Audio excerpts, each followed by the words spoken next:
പ്രപഞ്ചത്തിൽ നമ്മൾ തനിച്ചാണോ എന്ന ചോദ്യത്തിന്റെ ഉത്തരം കണ്ടുപിടിക്കാനുള്ള അന്വേഷണം തുടങ്ങിയിട്ട് കാലങ്ങളേറെയായി. അതിനുവേണ്ടി ആകാശത്തിൽ കാണുന്ന നക്ഷത്ര വ്യൂഹങ്ങളെല്ലാം നമ്മൾ പണ്ട് മുതലേ നിരീക്ഷിക്കാൻ തുടങ്ങിയിരുന്നു. നമ്മുടെ സൗരയൂഥത്തിന് പുറത്ത് വേറെ ഗ്രഹങ്ങളുണ്ടോ എന്ന് പോലും പണ്ട് നമുക്കറിയാമായിരുന്നില്ല. എന്നാൽ ഉത്തരം കണ്ടെത്താനുള്ള മനുഷ്യന്റെ അടങ്ങാത്ത ജിജ്ഞാസ അവനെ നക്ഷത്രങ്ങളിലേക്ക് നോക്കാനുള്ള പുതിയ ടെക്നോളജികൾ കണ്ടെത്താൻ പ്രേരിപ്പിച്ചു. അങ്ങനെ 1992 പ്രശസ്തമായ അർസിബോ ടെലിസ്കോപ്പിലൂടെ നമ്മൾ ആദ്യത്തെ എക്സോ പ്ലാനറ്റിനെ കണ്ടെത്തി. പക്ഷേ അത് 2300 പ്രകാശ വർഷങ്ങൾക്കകലെയുള്ള ഒരു ന്യൂട്രോൺ സ്റ്റാറിന് ചുറ്റുമാണ് വലം വെക്കുന്നത്. പ്രപഞ്ചത്തിലെ ഏറ്റവും തീവ്രമായ വസ്തുക്കളായിട്ട് പരിഗണിക്കാൻ കഴിയുന്നവയാണ് ന്യൂട്രോൺ നക്ഷത്രങ്ങൾ. അതിതീവ്രമായ ഈ നക്ഷത്രങ്ങൾക്ക് ചുറ്റുമുള്ള ഗ്രഹങ്ങളിൽ ജീവൻ നിലനിൽക്കാൻ വേണ്ട സാഹചര്യങ്ങൾ ഉണ്ടായിരിക്കാനുള്ള സാധ്യത തീരെ കുറവാണ്. അതിനുശേഷം വീണ്ടും നമ്മൾ പല എക്സോ പ്ലാനറ്റുകളെയും കണ്ടെത്തി. നിർഭാഗ്യവശാൽ അതെല്ലാം ഭീകരമായ വാതക ഭീമൻ ഗ്രഹങ്ങളായിരുന്നു. അവയിലും ജീവന്റെ സാധ്യത താരതമ്യേന കുറവാണ്. എന്നാൽ നമ്മുടെ ടെക്നോളജികൾ മെച്ചപ്പെടാൻ തുടങ്ങിയപ്പോൾ ബഹിരാകാശത്തിൽ മറഞ്ഞു കിടന്നിരുന്ന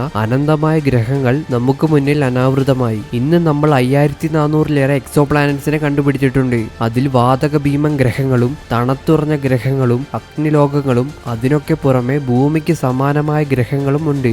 അതിലൊരു ഗ്രഹമാണ് ഗ്ലീസേ 667cc. ഇത് നമ്മൾ കണ്ടെത്തിയിട്ടുള്ള എക്സോ പ്ലാനറ്റുകളിൽ വെച്ച് ഭൂമിയുമായി ഏറ്റവും കൂടുതൽ സാമ്യതയുള്ള ഗ്രഹങ്ങളിൽ ഒന്നാണ്. ഈ മനോഹരമായ ലോകത്തിന്റെ രഹസ്യങ്ങൾ എന്താണ് നമുക്ക് നോക്കാം.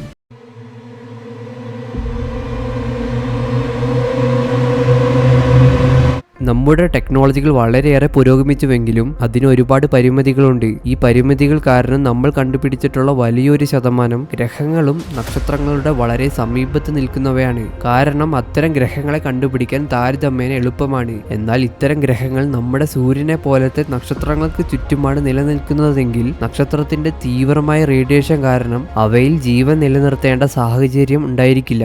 ഭാഗ്യവശാൽ നമ്മുടെ മിൽക്കി വേ ഗാലക്സിയിലുള്ള 10000 കോടി നക്ഷത്രങ്ങൾ 70% കൂടുതലും റെഡ് ഡ്വാർഫുകളാണ്. വലുപ്പം തീരെ കുറഞ്ഞതും മങ്ങിയതുമായ നക്ഷത്രങ്ങളാണ് റെഡ് ഡ്വാർഫ് നക്ഷത്രങ്ങൾ. ഇത്തരം നക്ഷത്രങ്ങളുടെ വളരെ അടുത്തായിരിക്കും അവയുടെ ഹാബിറ്റബിൾ മേഖല. അതുകൊണ്ട് തന്നെ അവയ്ക്ക് ചുറ്റും ഗ്രഹങ്ങളെ കണ്ടെത്തിയാൽ മിക്കവാറും അത് ഹാബിറ്റബിൾ മേഖലയിലായിരിക്കും സ്ഥിതി ചെയ്യുന്നത്. ഇങ്ങനെ ഒരു സാഹചര്യമാണ് ഗ്ലീസേ 667ലും ഉള്ളത്. ഭൂമിയിൽ നിന്നും ഏകദേശം 23 പ്രകാശ വർഷങ്ങൾക്കകലെ വൃശ്ചികം രാശിയിൽ കാണപ്പെടുന്ന ഒരു സ്റ്റാർ സിസ്റ്റമാണ് ഗ്ലീസേ 667. ഇതൊരു ട്രിപ്പിൾ സ്റ്റാർ സിസ്റ്റമാണ്. എന്നുവെച്ചാൽ ഇതൊരു ഒറ്റ നക്ഷത്രമല്ല, മറിച്ച് 3 നക്ഷത്രങ്ങൾ പരസ്പരം വലം വെക്കുന്ന ഒരു വ്യൂഹമാണ്. അതായത് സൂര്യന്റെ അയൽവാസിയായ ആൽഫ സെന്റൂറിയെ പോലെ തീരെ വലിപ്പം കുറഞ്ഞ ഒരു നക്ഷത്രത്തിന്റെ ഹാബിറ്റബിൾ മേഖലയിൽ തന്നെ ഒന്നിലധികം ഗ്രഹങ്ങൾ നിലനിൽക്കുന്നതായിട്ട് സ്ഥിരീകരിക്കപ്പെട്ട ആദ്യത്തെ നക്ഷത്ര വ്യൂഹമാണ് GJ667. GJ667 ABC എന്നാണ് 3 നക്ഷത്രങ്ങളുടെ പേര്. ഇതിൽ A ആണ് ഏറ്റവും വലുത്. ഇതിന് നമ്മുടെ സൂര്യന്റെ 3/4% വലുപ്പവും മാസുമുണ്ട്. പക്ഷെ ഇതൊരു ഓറഞ്ച് ഡ്വാർഫ് നക്ഷത്രമാണ്. റെഡ് ഡ്വാർഫുകളേക്കാൾ വലുപ്പം കൂടിയതും എന്നാൽ നമ്മുടെ സൂര്യനെ പോലത്തെ യെല്ലോ ഡ്വാർഫുകളേക്കാൾ വലുപ്പം കുറഞ്ഞതുമായ നക്ഷത്രങ്ങളാണ് ഓറഞ്ച് ഡ്വാർഫുകൾ. ഇത്തരം നക്ഷത്രങ്ങളുടെ പ്രകാശ തീവ്രത താരതമ്യേന പൊതുവെ കുറവായിരിക്കും. എങ്കിലും റെഡ് ഡ്വാർഫിനേക്കാൾ പ്രകാശമുണ്ടായിരിക്കും. ഉദാഹരണത്തിന് നമ്മുടെ ആകാശത്തിൽ ഒരൊറ്റ റെഡ് ഡ്വാർഫിനെ പോലും നഗ്ന നേത്രങ്ങൾ കൊണ്ട് കാണാൻ കഴിയില്ല. എന്നാൽ അപൂർവ ചില ഓറഞ്ച് ഡ്വാർഫുകളെ കാണാൻ കഴിയും. എന്തായാലും ഗ്ലീസേ 667ക്ക് സൂര്യന്റെ വെറും 12% പ്രകാശ തീവ്രത മാത്രമേ ഉള്ളൂ. രണ്ടാമത്തെ നക്ഷത്രമായ ഗ്ലീസേ 667bക്കും ഏകദേശം എയുടെ അത്ര തന്നെ വലുപ്പവും മാസുമുണ്ട്. ഇതും ഒരു ഓറഞ്ച് ഡ്വാർഫാണ്. സൂര്യൻ പുറത്തുവിടുന്നതിന്റെ 5% പ്രകാശം പോലും ഈ നക്ഷത്രത്തിൽ നിന്നും വമിക്കുന്നില്ല. ഈ 2 നക്ഷത്രങ്ങളും ഏകദേശം 190 കോടി കിലോമീറ്റർ അകലത്തിലൂടെയാണ് പരസ്പരം വലം വെക്കുന്നത്. 190 കോടി കിലോമീറ്റേഴ്സ് എന്ന് പറയുമ്പോൾ സൂര്യനിൽ നിന്നും ഭൂമി വരെയുള്ള ദൂരത്തിന്റെ 13 മടങ്ങാണ്. ഏകദേശം 42 വർഷങ്ങളുടെ ഇടവേളകളിലാണ് ഈ 2 നക്ഷത്രങ്ങൾ തമ്മിൽ ഒരു തവണ പരസ്പരം വലം വെക്കുന്നത്. ഈ 2 നക്ഷത്രങ്ങൾക്ക് ചുറ്റുമുള്ള ഗ്രഹങ്ങൾ വലം വെക്കുന്നതായിട്ട് ഇതുവരെ സ്ഥിരീകരിക്കപ്പെട്ടിട്ടില്ല. ഈ നക്ഷത്രങ്ങളിൽ നിന്നും ഏകദേശം 3500 കോടി കിലോമീറ്ററുകൾക്ക് അകലെയാണ് മൂന്നാമത്തെ നക്ഷത്രമായ ഗ്ലീസേ 667c നിലനിൽക്കുന്നത്. എന്നുവെച്ചാൽ സൂര്യനിൽ നിന്നും നെപ്റ്റ്യൂൺ വരെയുള്ള ദൂരത്തിന്റെ 8 മടങ്ങോളം ദൂരത്തിൽ. ആൽഫ സെന്റൂറിയെ പോലെ മൂന്നാമത്തെ നക്ഷത്രമായ പ്രോക്സിമ സെന്റൂറിയെ പോലെ ഗ്ലീസേ 667ലെ മൂന്നാമത്തെ നക്ഷത്രമായ 667cയും ഒരു റെഡ് ഡ്വാർഫ് നക്ഷത്രമാണ്. ഈ നക്ഷത്രത്തിന് സൂര്യന്റെ 33% വലുപ്പവും മാസും മാത്രമേ ഉള്ളൂ. ഇത് തീരെ മങ്ങിയ ഒരു നക്ഷത്രമാണ്. സൂര്യനിൽ നിന്നും വമിക്കുന്നതിന്റെ 1.5% പ്രകാശം പോലും ഈ നക്ഷത്രത്തിൽ നിന്നും പുറത്തു വരുന്നില്ല. ഏകദേശം എല്ലാ റെഡ് ഡ്വാർഫുകളും ഇങ്ങനെ തന്നെയാണ്. പക്ഷെ മറ്റു 2 നക്ഷത്രങ്ങൾക്കും ഇല്ലാത്ത വലിയൊരു പ്രത്യേകത ഈ നക്ഷത്രത്തിനുണ്ട്. എന്തെന്നാൽ ഇതിനു ചുറ്റും വലം വെക്കാൻ ഗ്രഹങ്ങളുണ്ട്. നിഗമന പ്രകാരം ഗ്ലീസേ 667c ചുറ്റും 6 ഗ്രഹങ്ങൾ ഉണ്ടായിരിക്കും. അതിൽ കുറഞ്ഞത് 3 എണ്ണമെങ്കിലും അതിന്റെ ഹാബിറ്റബിൾ മേഖലയിലായിരിക്കും നിലനിൽക്കുന്നത്. പക്ഷെ ഇതൊരു നിഗമനം മാത്രമാണ്. സ്ഥിരീകരിക്കപ്പെട്ട 2 ഗ്രഹങ്ങൾ മാത്രമേ ഇതിനുള്ളൂ. ഗ്ലീസേ 667cbയും സിയും ഈ 2 ഗ്രഹങ്ങളും സൂപ്പർ എർത്ത് ഗ്രഹങ്ങളാണ്. ഭൂമിയേക്കാൾ വലുപ്പവും മാസും കൂടുതലുള്ള റോക്കി പ്ലാനറ്റിനെയാണ്, അതായത് ഖരരൂപത്തിലുള്ള ഗ്രഹങ്ങളെയാണ് പൊതുവെ സൂപ്പർ എർത്ത് ഗ്രഹങ്ങൾ എന്ന് വിളിക്കുന്നത്. പക്ഷേ അത് കൃത്യമായി ഡിഫൈൻ ചെയ്തിട്ടുള്ള ഒരു പദമൊന്നുമല്ല.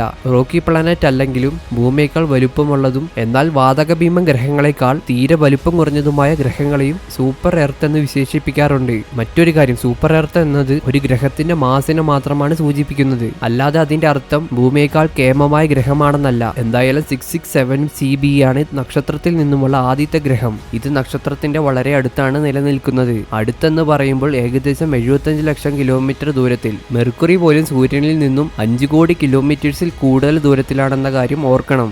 നക്ഷത്രത്തിന്റെ ഇത്രയും അടുത്തായതുകൊണ്ട് തന്നെ ഇതിന്റെ ഉപരിതലം വളരെയധികം ചൂട് കൂടിയതായിരിക്കും. ഉപരിതല താപനില 200 ഡിഗ്രി സെൽഷ്യസിൽ മുകളിലായിരിക്കും എന്നാണ് നിഗമനം. ഭൂമിയുടെ 5.5 മടങ്ങിൽ കൂടുതൽ മാസമുള്ള ഈ ഗ്രഹം വെറും 7 ദിവസങ്ങൾ കൊണ്ടാണ് അതിന്റെ നക്ഷത്രത്തിന് ചുറ്റും ഒരു തവണ കറങ്ങുന്നത്. ഇതൊരു റോക്കി പ്ലാനറ്റ് ആണോ അതോ വാതക ലോകമാണോ എന്ന കാര്യത്തിൽ ഇതുവരെ നമുക്കൊരു നിശ്ചയമില്ല. റോക്കി പ്ലാനറ്റ് ആയിരിക്കാൻ സാധ്യത കുറവാണെന്നാണ് ഇത്രയും നാൾ നടത്തിയ നിരീക്ഷണങ്ങൾ സൂചിപ്പിക്കുന്നത്. നമ്മുടെ നെപ്റ്റ്യൂണിനെ പോലെ ഇതിനും വളരെ കട്ടികൂടിയ അന്തരീക്ഷമുണ്ടെന്നാണ് സംശയിക്കുന്നത്. നക്ഷത്രത്തിന്റെ തീരെ അടുത്തായതുകൊണ്ട് തീർച്ചയായും ഇത് ടൈറ്റ്ലി ലോക്കഡ് ആയിരിക്കും. അതുകൊണ്ട് ഇത് കട്ടിയുള്ള അന്തരീക്ഷമില്ലാത്ത ഒരു റോക്കി പ്ലാനറ്റ് ആണെങ്കിൽ നക്ഷത്രത്തിന്റെ നേരെ നിൽക്കുന്ന വശം ചുട്ടുപഴുത്തും നിരന്തരമായി ഇരുട്ടിൽ കിടക്കുന്ന മറുവശം തണുത്തുറഞ്ഞതുമായിരിക്കും. ഈ ഗ്രഹത്തിൽ നമുക്കറിയാവുന്നതുപോലെ ജീവൻ നിലനിൽക്കാൻ സാധ്യത തീരെ കുറവാണ്. എന്നാൽ രണ്ടാമത്തെ ഗ്രഹം വ്യത്യസ്തമാണ്. നക്ഷത്രത്തിൽ നിന്നും ഏകദേശം 2 കോടി കിലോമീറ്റർ ദൂരത്തിലാണ് ഗ്ലീസേ 66767cc, അതായത് രണ്ടാമത്തെ ഗ്രഹം നിലനിൽക്കുന്നത്. ഏകദേശം 28 ദിവസങ്ങൾ കൊണ്ടാണ് ഇതൊരു തവണ നക്ഷത്രത്തിന് വലം വെക്കുന്നത്. ഇതിന് നമ്മുടെ ഭൂമിയുടെ 4 മടങ്ങോളം മാസമുണ്ട്. ഇതുവരെയുള്ള നിരീക്ഷണങ്ങളിൽ നിന്നും ഇതൊരു റോക്കി പ്ലാനറ്റ് ആയിരിക്കുമെന്നാണ് മനസ്സിലാക്കാൻ കഴിയുന്നത്. ഇതുവരെ നമ്മൾ കണ്ടുപിടിച്ചിട്ടുള്ള ഏറ്റവും ഉയർന്ന ESI ഉള്ള ഗ്രഹങ്ങളിൽ ഒന്നാണ് ഗ്ലീസേ 667cc.